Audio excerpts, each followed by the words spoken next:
జాతీయవాద జర్నలిజానికి అసలైన వేదిక నేషనలిస్ట్ హబ్ ని సబ్స్క్రైబ్ చేసుకోండి. నోటిఫికేషన్స్ కోసం బెల్ ఐకాన్ పై క్లిక్ చేయండి.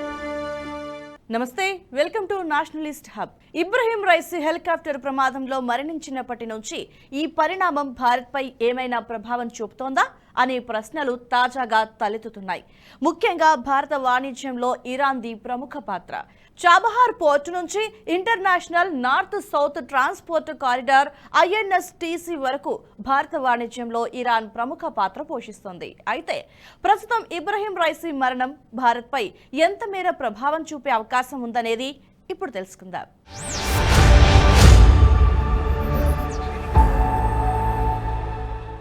భారత్ ఇరాన్ మధ్య చాబహార్ పోర్టు కేంద్రంగా భారీగానే వాణిజ్యం జరుగుతోంది. 2014లో మోదీ ప్రధాని అయిన వెంటనే ఈ పోర్టు ప్రాముఖ్యతను గుర్తించారు. అప్పటి నుంచే ఈ పోర్టును అభివృద్ధి చేస్తూ వచ్చింది. ఈ పోర్టు భౌగోళిక ప్రాముఖ్యత వల్లే దీనిపై భారత్ దృష్టి పెట్టింది. మధ్య ఆసియా దేశాలతో భారత్ వ్యాపార వాణిజ్యాలు చేయడానికి చాబహార్ పోర్టే ప్రధాన మార్గం. దీని ద్వారా Kazakhstan, Kyrgyz republic, Tajikistan, Turkmenistan, Uzbekistan లాంటి పలు దేశాలకు భారత్ నుంచి సరుకు రవాణా చేయవచ్చు.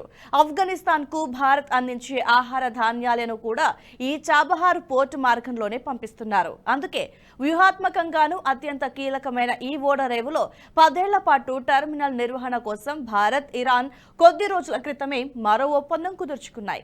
దీనివల్ల ఈ ప్రాంతంలోని వివిధ దేశాల మధ్య అనుసంధానాన్ని పెంపొందించడానికి ఇరు దేశాలు ఒప్పందం చేసుకున్నాయి. ఈ ఒప్పందం జరగటంలో ఇబ్రహీం రైసీది కీలక పాత్ర. ముఖ్యంగా మోదీకి, రైసీకి సన్నిహిత సంబంధాలున్నాయి. ఇరాన్, అమెరికాతో పాటు ఇజ్రాయెల్లకు వివాదాలు ఉన్నా కూడా మోదీ వాటిని పట్టించుకోకుండా భారత వాణిజ్యం కోసం ఆ దేశంతో సంబంధాలు ఏర్పరచుకున్నారు. ముఖ్యంగా చాబహార్ పోర్టును భారత్ దక్కించుకునే సమయంలో ఆంక్షల పేరిట అమెరికా భారత్ ను భయపెట్టడానికి ప్రయత్నించింది. తాజాగా ఒప్పందం జరిగేటప్పుడు సైతం అమెరికా భారత్ కు వ్యతిరేకంగా ఆంక్షలు విధించడానికి తాము ఆలోచిస్తున్నట్లుగా ప్రకటించింది. టెహ్రాన్ తో వ్యాపార లావాదేవీలు జరిపే దేశాలపై తాము ఆంక్షలకు వెనకాడబోమని స్పష్టం చేసింది. ఈ డీల్ గురించి అమెరికా విదేశాంగ శాఖ డిప్యూటీ అధికార ప్రతినిధి వేదాంత్ పటేల్ ప్రస్తావించారు. చాబహార్ ఓడరేవు నిర్వహణ కోసం భారత్, ఇరాన్ ఒప్పందం చేసుకున్నాయని తమకు తెలిసిందని, టెహ్రాన్తో ద్వైపాక్షిక సంబంధాలు, దేశ విదేశాంగ విధాన లక్ష్యాలపై న్యూఢిల్లీ సొంతంగా నిర్ణయాలు తీసుకోవచ్చని తెలిపింది. అయితే ఇక్కడే భారత్, ఇరాన్ పై అమెరికా ఆంక్షలు విధించిన విషయాన్ని గుర్తుంచుకోవాలని తెలిపింది. వాటి అమలు మాత్రం కొనసాగుతూనే ఉంటుందని స్పష్టం చేసింది. అంటే ఆ దేశంతో ఒప్పందం కుదుర్చుకున్నందుకు ఈ ఆంక్షల మూలంగా భారత్ పైన కూడా ఆంక్షలు విధించే అవకాశం ఉందని తెలిపింది. దీన్ని జయశంకర్ తనదైన స్టైల్లో తిప్పికొట్టారు. ఈ పోర్టు ఒప్పందం భారత్ కు అత్యంత కీలకమని చెప్పారు. ఈ ఒప్పందాన్ని సంకుచితంగా చూడకూడదని స్పష్టం చేశారు. దీంతో పాటు భారత్ ఎంతో ప్రతిష్టాత్మకంగా చేపట్టిన INSTC కారిడార్ కి కూడా ఇరాన్ అత్యంత కీలకమని చెప్పాలి. ఈ సమయంలో ఇబ్రహీం రైసీ మరణించడంతో భౌగోళిక రాజకీయాల్లో భారీ మార్పులు వచ్చే అవకాశం అయితే ఉంది. ఇరాన్ రాజకీయాల్లో ఇబ్రహీం రైసీతో పాటు అయతొల్లా ఖొమైనీలు అగ్రగణ్యులు. అయతొల్లా ఆ దేశానికి సుప్రీం లీడర్ అయితే ఇబ్రహీం రైసీ అధ్యక్షుడిగా ఉన్నారు. ఇరాన్ భౌగోళికంగా చాలా దేశాలను ప్రభావితం చేయగలదు.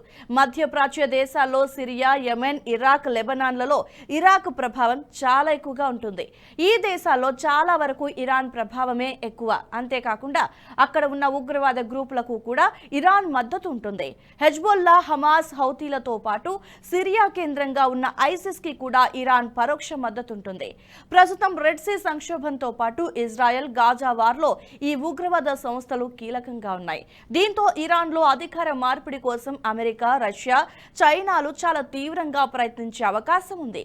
ఇరాన్ కు, అమెరికాకు మధ్య ఎప్పటి నుంచో ఘర్షణ వాతావరణం నెలకొంది. ఇరాన్ అణ్వాయుధాలు తయారు చేయడానికి అమెరికా అడ్డంకిగా మారింది. ఇజ్రాయెల్ కూడా ఇరాన్ అణు పరీక్షలను అడ్డుకుంటూ వస్తోంది. 2021లో ఆ దేశ అణు పితామహుడు మొహస్సేన్ ఫక్రీజాహిద్ ను ఇజ్రాయెల్ నిఘా సంస్థ మొసాద్ కాల్చి చంపింది. ఆర్టిఫిషియల్ ఇంటెలిజెన్స్ తో నడిచే ఒక వ్యాన్ తో ఈ పని కాని చేసింది. దానికి పూర్తిగా తుపాకులను అమర్చి ఆ వాహనాన్ని AI తో నడిపి మరీ ఫక్రీని తుదముట్టించింది ఇజ్రాయెల్. ఈ పని పని చేసింది పూర్తిగా మొస్సాదే అయినా కూడా అమెరికా నిఘా సంస్థ CIA తెర వెనుక సహాయం చేసినట్లుగా ఇరాన్ భావిస్తోంది. దీంతో పాటు ఇరాన్ ఆర్మీ బ్రిగేడియర్ ఖాసిం సులేమానీని కూడా అమెరికా అంతమొందించింది. ఆ దేశానికి చెందిన AI డ్రోన్ సహాయంతో ఎయిర్పోర్ట్లో ఈ పనిని పూర్తి చేసింది. ఈ విధంగా ఇజ్రాయెల్కు అమెరికాకు ఇరాన్తో ఘర్షణలు చాలా ఉన్నాయి. మరోవైపు అమెరికాతో ఇరాన్కు ఉన్న ఘర్షణల నేపథ్యంలో రష్యా, చైనాల సహకారం ఇరాన్కు అందుతోంది. మధ్యప్రాచ్యంలో అమెరికా ప్రభావాన్ని తగ్గించేందుకు చైనా, రష్యాలు ప్రయత్నిస్తూనే ఉన్నాయి. ఇందులో భాగంగానే ఆయా దేశాల్లో చైనా తన ప్రాబల్యాన్ని పెంచుకునేందుకు ప్రయత్నిస్తోంది. ఇప్పుడు ఇజ్రాయెల్, గాజాల మధ్య జరుగుతున్న యుద్ధంలో కూడా హమాస్ ఉగ్రవాదులకు రష్యా, చైనా సహకారం అందుతోంది. పరోక్షంగా వారికి ఆర్థిక ఆయుధాలను సరఫరా చేస్తున్నాయి. ఇజ్రాయెల్కు అమెరికా మద్దతు ఉండటమే దీనికి ప్రధాన కారణం. ఇప్పుడు రైసీ మరణంతో తాత్కాలిక అధ్యక్షుడిగా మొహమ్మద్ ముఖబీర్ను ఇరాన్ నియమించింది. ఇతని పదవీ కాలం కేవలం 50 రోజులు మాత్రమే. ఈ సమయంలోనే ఇరాన్లో ఎన్నికలు నిర్వహించాల్సి ఉంటుంది. దీంతో ఎన్నికల్లో ఎవరెవరు పోటీ చేస్తారన్నది సందేహంగా మారింది.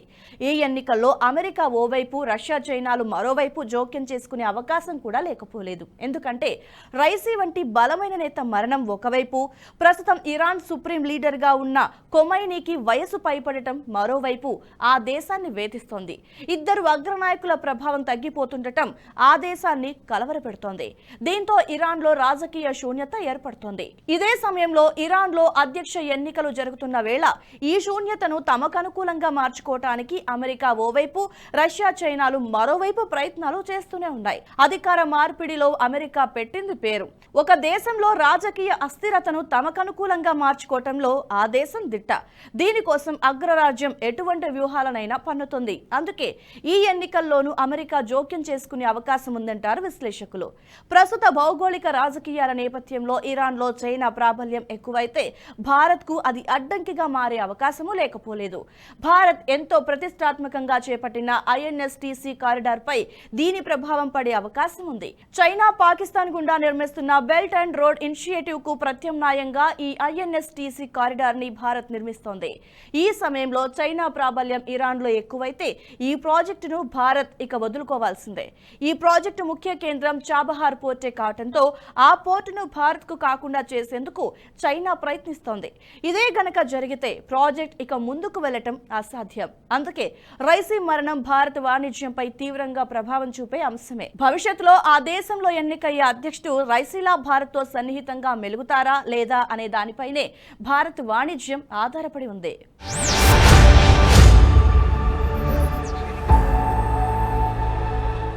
ఈ వీడియో మీకు నచ్చినట్టయితే లైక్ చేయండి, 10 మందికి షేర్ చేయండి. అలాగే కామెంట్ల రూపంలో మీ అభిప్రాయాలను మాతో పంచుకోండి. Nationalist hub group of channels ను సబ్స్క్రైబ్ చేసుకుని తెలుగునాట జాతీయవాద జర్నలిజాన్ని ప్రోత్సహించండి. ఈ వీడియో కింద ఉన్న బెల్ ఐకాన్ పై క్లిక్ చేయడం మర్చిపోవద్దు.